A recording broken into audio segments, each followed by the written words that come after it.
When Thomas Edison birthed the incandescent light bulb, I bet he thought he created the most perfect, flawless invention.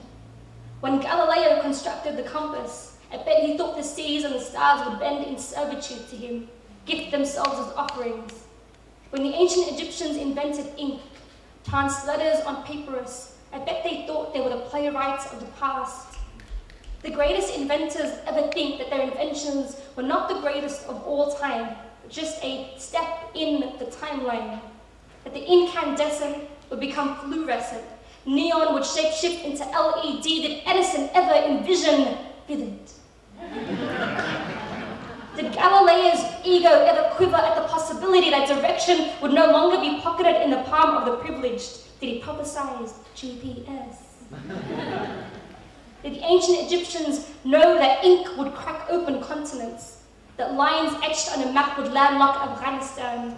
Did they know that pigment would possess policy?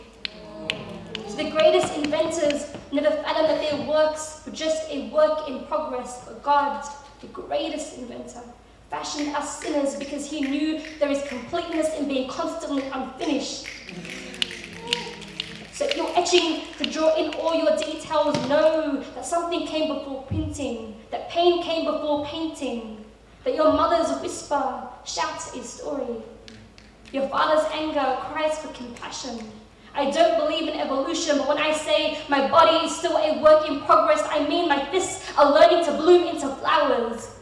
My eyes pry wide in a narrow world, I mean I am schooling my skin on being more savior than sacrifice.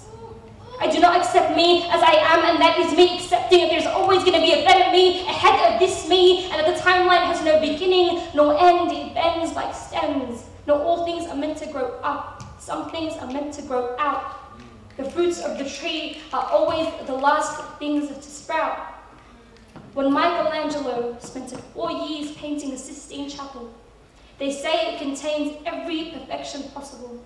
They do not tell you how miserable he was, how his bare breastbone resembled harps, how sitting made his spine nodded from folding itself over. When did we start to accept that perfectionism would steal our smile, turn it into carbon, melt it into liquid, and when the ink floods the floor, we would turn it into a fresco, a beautiful, beautiful painting that feeds everyone's soul but our own.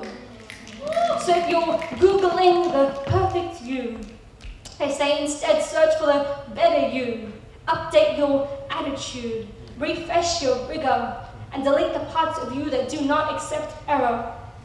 And remember, God fashioned us sinners because he knew that there is completeness in being constantly unfinished. Thank you so much. Have a great day.